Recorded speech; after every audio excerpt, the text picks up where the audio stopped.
Olá, pessoal! Vamos para mais uma aula de ciências e hoje nós vamos falar sobre as primeiras ideias evolucionistas. Vamos falar sobre o fixismo, as ideias de Lamarck e as ideias de Darwin.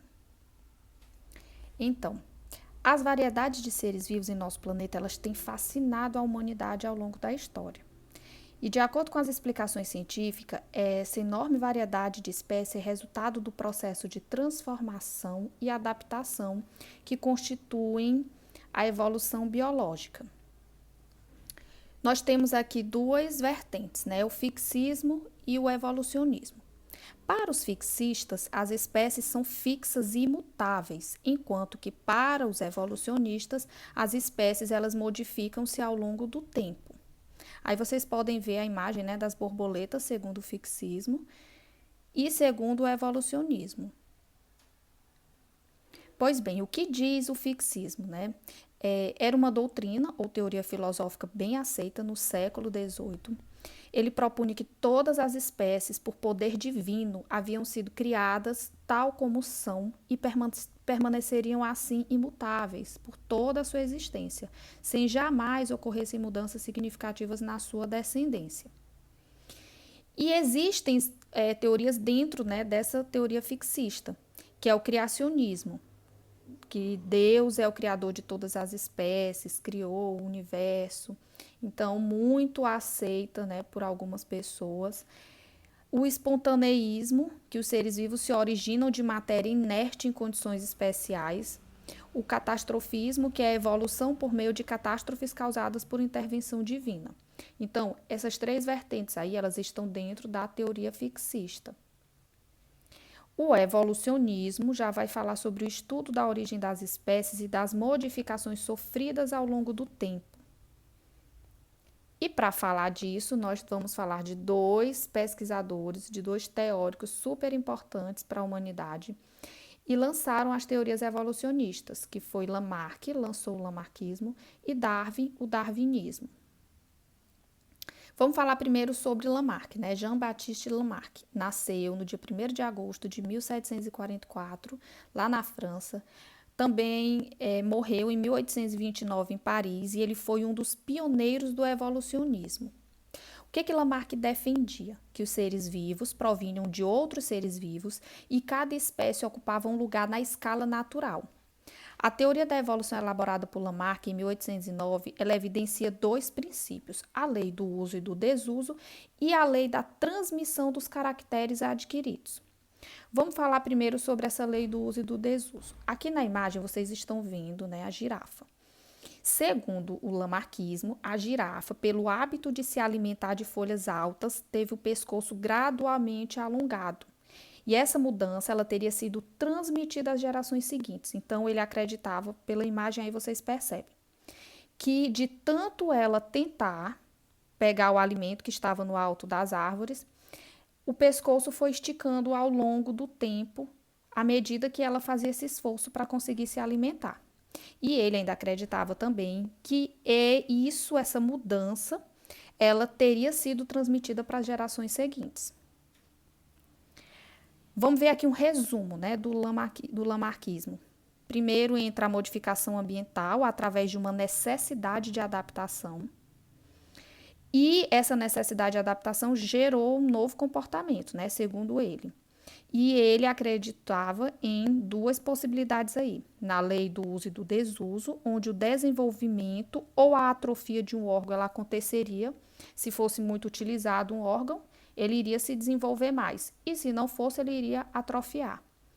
E a outra é a modificação no organismo, né? A lei da herança dos caracteres adquiridos e que essa característica que aquele ser adquiria de tanto esforço ou de não utilizar aquele determinado órgão seria transmitida para os descendentes. Agora vamos aqui falar um pouco sobre as críticas ao lamarquismo. Primeiro, a lei do uso e do desuso ela não é verdadeira em todas as situações e os órgãos desenvolvidos pelo uso sofrem regressão quando deixam de ser usados. Eu vou citar aqui um exemplo bem prático. Uma pessoa que faz atividade física, né, que faz malhação intensa. De tanto ela fazer aquele exercício físico, Lógico que o que que acontece com o músculo, com os músculos, né, do corpo dessa pessoa, eles vão ficar mais musculosos, vão ficar mais desenvolvidos, exatamente porque é feito uma intensa atividade local ali e vai estimular o músculo. Só que se essa pessoa ela parar aquela atividade física ali, os músculos eles não vão ficar por muito tempo com aquele mesmo formato, com aquela mesma condição. Mas tem um detalhe: as características adquiridas ao longo da vida, isso segundo o lamarquismo, por um ser vivo afetam apenas a sua parte somática e não o material genético, ou seja, não são transmitidas. Então, voltando para a questão da pessoa que malha muito. O cara está lá super malhado, aí ele vai ter um filho. Não significa necessariamente que ele vá passar essa característica de um músculo super malhado para os descendentes dele.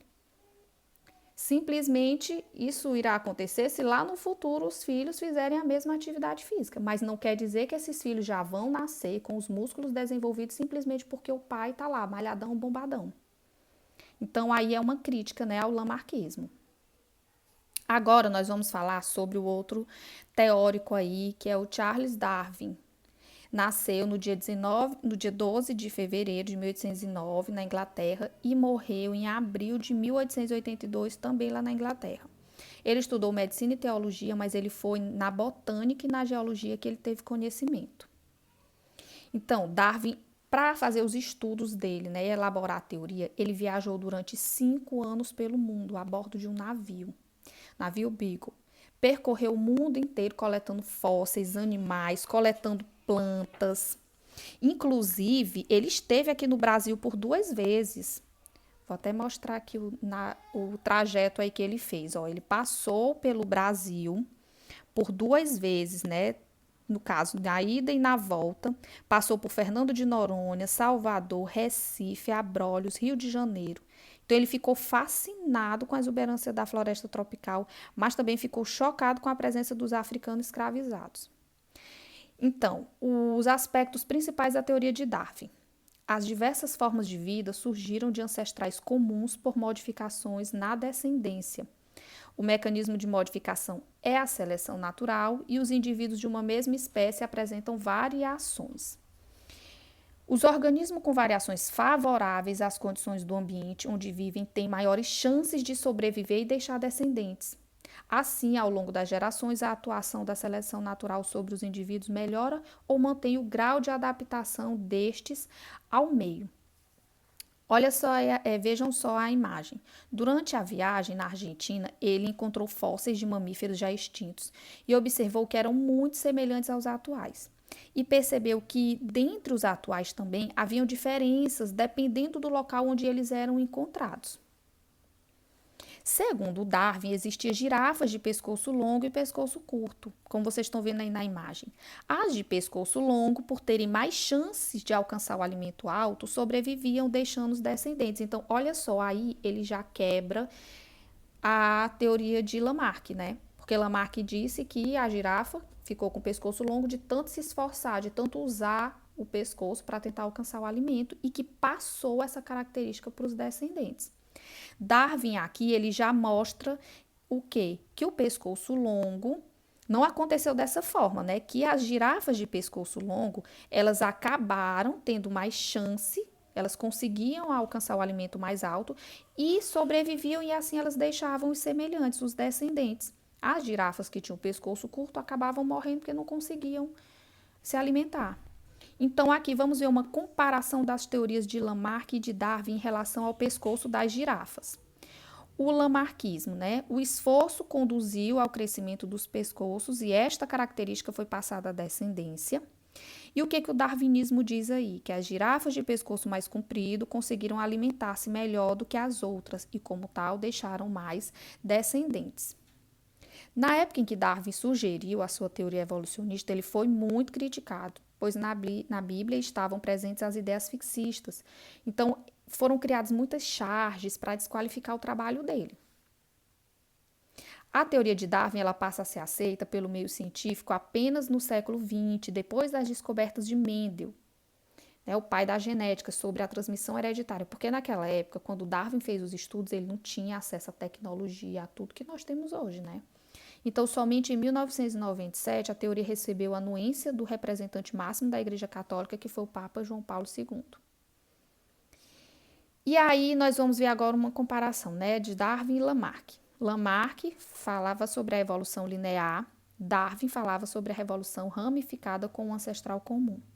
Lamarck acreditava que o meio gera a variação e Darwin acreditava que o meio seleciona uma característica que já apresenta a variação. Então, quer dizer que vai ficar, vai permanecer e deixar descendentes aquele que tiver mais condições adaptadas àquele local.